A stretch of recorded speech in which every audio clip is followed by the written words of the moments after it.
The United Kingdom is in mourning. The head of the British royal family for more than 70 years, Queen Elizabeth II, has passed away, and her country, along with the world, are sharing their reactions and sending their love. Some of the most prominent reactions to the Queen's passing have come from the royal family itself. Number 1. Reaction from the palace. The palace itself has a pretty robust social media presence. The new king released a statement on behalf of the palace to the public immediately following the Queen's passing, stating that the passing of the Queen, quote, is a moment of the greatest sadness for me and all members of my family. We mourn profoundly the passing of a cherished sovereign and a much-loved mother. I know her loss will be deeply felt throughout the country, the realms, and the Commonwealth, and by countless people around the world. He continued to say that during this period of mourning and change, my family and I will be comforted and sustained by our knowledge of the respect and deep affection in which the Queen was so widely held. Number 2. Former Prince and newly crowned King Charles III.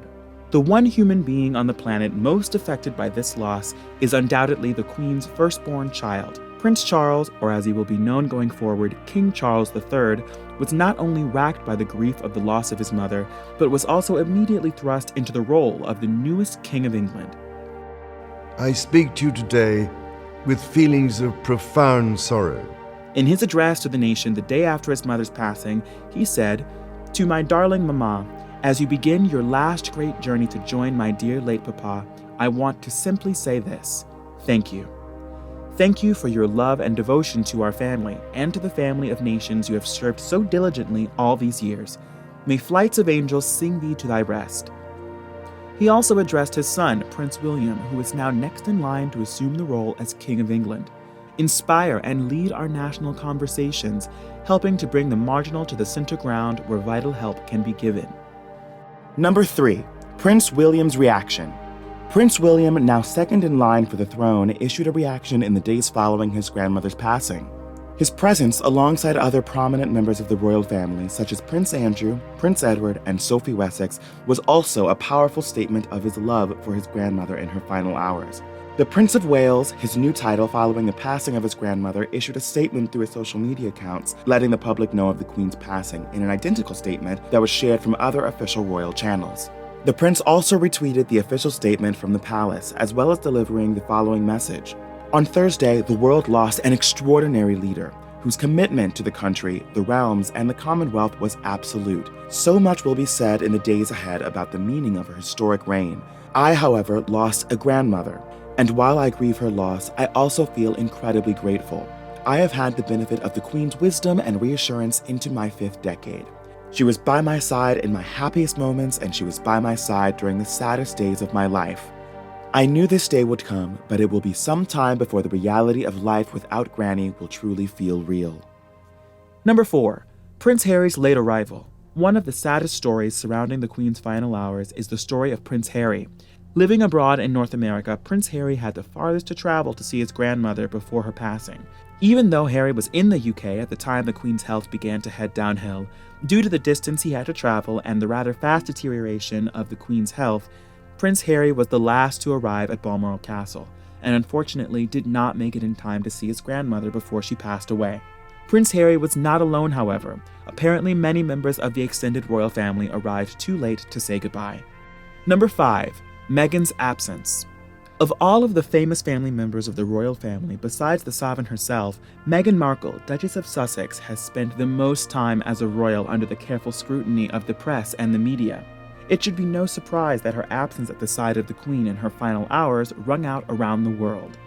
According to the royal expert Katie Nicholl, Meghan Markle was not even invited to be at the Queen's side in her final hours. Nicholl said, quote, "It's understood that the family wanted Prince Harry to be there, even though he was unable to get to Balmoral in time to see his grandmother. But Meghan, the Duchess of Sussex, was not, we understand, invited to join the family. She has said that she will go to Balmoral another time, but Nicholl thinks it's quite significant that Prince Harry traveled to Balmoral on his own without his wife. It was later revealed to the public that only blood relatives were allowed at Balmoral Castle." Number 6. Kate's absence. Another notable non-blood member of the royal family was also conspicuously not in attendance for the final moment of Queen Elizabeth's life. Kate Middleton stayed home with her children, as it was the first day of school for George, Louis, and Charlotte. Although she wasn't at the Queen's side in the end, the passing of Queen Elizabeth is going to have a massive effect on Kate's life. To start, Kate Middleton, the Duchess of Cambridge, will now be given the title the Princess of Wales, the former title of her late mother-in-law. Number 7. Camilla's complicated past and royal future. One royal who all eyes have turned to since the passing of Queen Elizabeth II is Camilla Parker Bowles, the second wife of Prince Charles, now King Charles III. Camilla will now be known as Camilla, Queen Consort. Camilla is not new to the public eye and will be thrust back into the spotlight now after a complex 25 years as a member of the royal family. She was by the Queen's side in her final hours and on the country's mind as she assumed her new role. Many are not yet past the complicated history of Camilla's relationship with King Charles during his marriage to his first wife, Princess Diana. Following the passing of Princess Diana, Prince Charles married Camilla, and it has been rumored that her relationship with the Queen has been, at times, strained. We aren't surprised that she has stayed out of the spotlight since the Queen's passing as to try to keep the attention off of her and on her husband. Number 8. Archwell Foundation response. Meghan and Harry's Archwell Foundation has also responded officially to the Queen's passing. The charitable organization, named after their son Archie, responded to the passing on their website. The Archwell website has been blacked out, and a simple message lays on the homepage: Her Majesty Queen Elizabeth II, 1926 to 2022. The Archwell Foundation is just one of several ventures the Duke and Duchess of Sussex have started since the pair formally withdrew from formal duties and stepped down as senior royals in 2020. The pair have stayed close to the Queen since then, but not too close. The Queen, at the time of their departure, made a statement saying, quote, "Together we have found a constructive and supportive way forward for my grandson and his family. Harry, Meghan, and Archie will always be much-loved members of my family." Number 9. Reactions in months leading up. As much as the Queen's passing has sent shockwaves around the world, the end of the longest rule in British history didn't necessarily come as a surprise. Queen Elizabeth II was 96 years old when she passed away, and many have been preparing for this day for months, including the royal family. Camilla Parker Bowles was asked about her thoughts on soon becoming the Queen Consort back in February of 2022. She said that she was, quote, "honored at the prospect of Queen Elizabeth allowing her to take the title Queen Consort."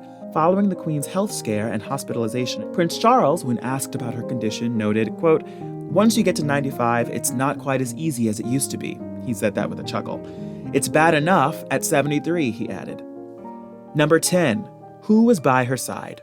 While many members of the royal family weren't able to see the Queen before she passed away, many were able to be by her side in her final days and hours.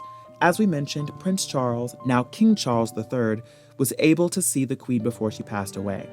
Camilla Parker Bowles, now the Queen Consort, was also able to see the Queen in her final hours. Queen Elizabeth's daughter, Princess Anne, was also able to see her mother before she passed away. Unfortunately, her two other sons, Prince Andrew and Prince Edward's wife, Sophie, were not able to make it before she passed away. You could say that the entire country was at Queen Elizabeth's side when she passed, as King Charles announced soon after the Queen's passing that the country will enter a period of mourning. The royal family will be sure to give more updates and more reactions to the passing away of one of the most pivotal figures in recent history, Queen Elizabeth II, in coming days. For now, our hearts are with the British people and with the members of the British royal family. Let us know your thoughts in the comments and subscribe to The Things Celebrity for more royal news.